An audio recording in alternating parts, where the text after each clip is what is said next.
اعوذ باللہ من الشیطان الرجیم بسم اللہ الرحمن الرحیم یا ایھا الذین آمنوا لا تدخلوا بیوت النبی الا ان یؤذن لکم۔ اب دیکھیے جو ہم سورہ نور میں پڑھ آئے ہیں کہ اے مسلمانوں تم کسی گھر کے اندر داخل نہ ہو جب تک کہ تمہیں حتی تستانسوا ویؤذن لکم، اور اجازت نہ تمہیں مل جائے اور تم ان سے جو ہے پہلے بات چیت کرو، اذن لے کر داخل ہو۔ یہ سورہ نور میں آیت نمبر 27 اور 28، حتی تستانسوا، اور 28 میں آیا یؤذن لکم۔ لیکن یہ اس سے پہلے حکم آ رہا ہے، یہ حکم بھی سب سے پہلے نبی کے گھر کے بارے میں آیا، جیسا کہ میں بتا چکا ہوں یہ سن 5 کا نزول ہے، وہ سن 6 کا نزول ہے، پھر اس کو ایکسٹینڈ کیا ہے تمام مسلمانوں پر۔ یا ایھا الذین آمنوا، اہل ایمان مت داخل ہو جایا کرو نبی کے گھروں میں، الا ان یؤذن لکم، الا یہ کہ تمہیں اجازت دی جائے، الی طعام غیر ناظرین اناہ، کھانے کے لیے اگر تمہیں بلایا جائے تو ایسا نہ ہو کہ پہلے ہی جا کے دھرنا مار کر بیٹھ جاؤ کہ کھانا تیار ہو رہا ہے تو بیٹھے ہوئے وہاں۔ ولیکن اذا دعیتم فادخلوا، جب تمہیں بلایا جائے تب داخل ہو، فاذا طعمتم فانتشروا، جب کھانا کھا لو تو پھر وہاں سے منتشر ہو جاؤ، چلے جاؤ۔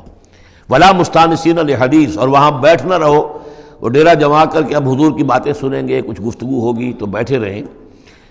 ان ذالکم کان یؤذی النبی، یہ چیز نبی کے لیے ایذا کی باعث تھی، انہیں تکلیف پہنچا رہی تھی۔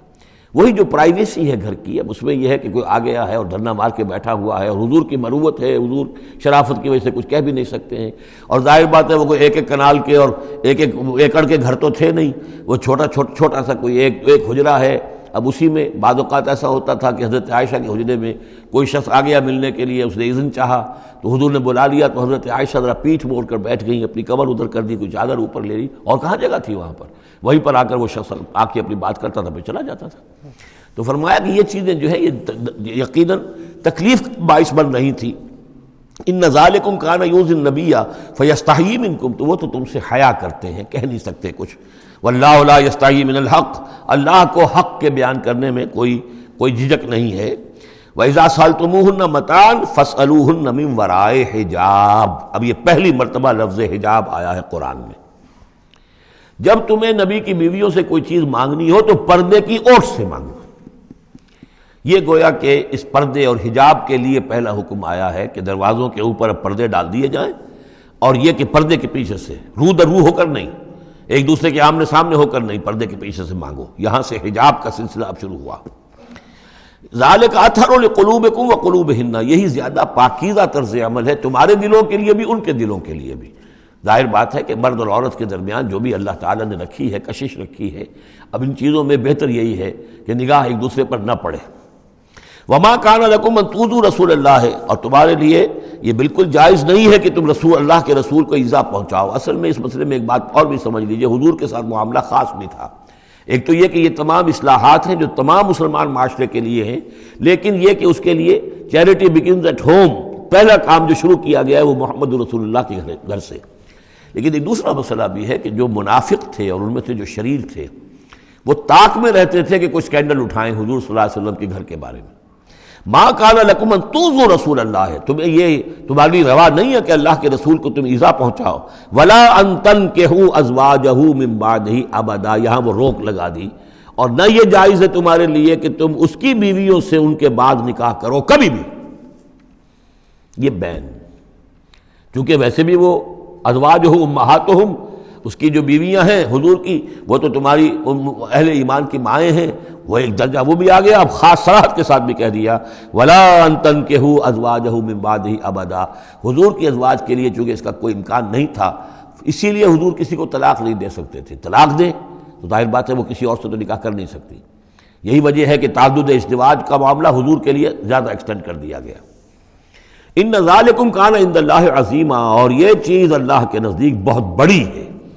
تو اس سے یہ کہ اگر کسی کے لیے کسی کے دل میں، کسی خبیث کے دل میں کوئی خیال ایسا آ بھی رہا ہو تو اب یہاں یہ کہ اس کی روک لگ گئی کہ یہ بات جو ہے، یہ دروازہ یہ ہمیشہ کے لیے بند ہے۔ ان تبدوا شیئا او تخفوہ فإن اللہ کان بکل شیء علیما، خواہ تم کسی چیز کو ظاہر کرو اور خواہ تم چھپاؤ، اللہ تعالیٰ تو ہر چیز کا علم رکھتا ہے۔ لا جناح علیکم علیہن فی آبائہن، اب یہ وہ حکم آ رہا ہے جو تفصیل سے آیا ہے بڑی، وہ تو اب ہم پڑھ چکے سورہ نساء میں، وہ بعد میں آیا ہے۔ یہ ذرا مختصر آ رہا ہے کہ گھر میں داخلے سے جن کو روک دیا گیا ہے کہ وہ گھر سے باہر کھڑے ہو کر مانگنے جو کچھ مانگنا ہے، گھر میں داخل نہیں ہو سکتے۔ اب اس میں استثناء کون کون ہے، کون گھر میں جا سکتا ہے، اندر جا سکتا ہے، زنانے میں کون جا سکتا ہے؟ لا جناح علیہن، کوئی حرج نہیں ہے نبی کی بیویوں پر، فی آبائہن، ان کے باپوں کے بارے میں۔ حضرت عمر آئیں حضرت حفصہ کے گھر میں کوئی رکاوٹ نہیں، حضرت ابو بکر آئیں حضرت عائشہ کے گھر میں کوئی رکاوٹ نہیں۔ ولا ابنائہن، نہ ان کے بیٹوں کے بارے میں، ولا اخوانہن، نہ ان کے بھائیوں کے بارے میں، ولا ابناء اخوانہن، نہ ان کے بھائیوں کے بیٹے یعنی بھتیجوں کا، ولا ابناء اخواتہن، اور نہ ان کی بہنوں کے بیٹے یعنی بھانجوں کا، ولا نسائہن، اور نہ ہی ان کی اپنی جان پہچان والی عورتوں کا، ولا ما ملکت ایمانکم، اور جو غلام یا جو لونیاں ہیں، اور اکثر و بیشتر اہل سنت کے نزدیک یہاں صرف لونیاں مراد ہیں، ان کے بارے میں ٹھیک ہے وہ گھر میں داخل ہوں۔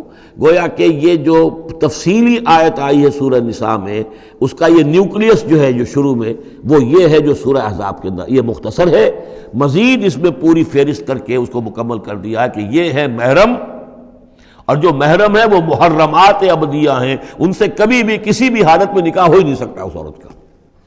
باقی یہ ہے جتنے بھی مرد ہیں وہ نامحرم ہیں، وہ باہر رہیں گے، کوئی چیز مانگنی ہے پردے کے اوٹ سے مانگیں گے، یہ ان کا معاملہ رہے گا، اور گھر میں داخل ہوں گے اگر تو عورت پردہ کرے گی، جیسے کہ حضرت عائشہ کا میں نے آپ کو طریقہ بتایا، یا اگر کہیں 2 کمرے ہیں تو عورت کسی اور کمرے میں جائے گی اور وہ جو ہے وہ کسی اور کمرے میں آئیں گے۔ یہ طریقہ ہے اسلامی معاشرت کا، مسلمانوں کی طرز رہائش کا۔ واتقین اللہ، اور اے نبی کی بیویوں ڈرتی رہو اللہ سے، ان اللہ کان علی کل شیء شہیدا، یقیناً اللہ تعالیٰ ہر چیز پر گواہ ہے۔ صدق اللہ العظیم۔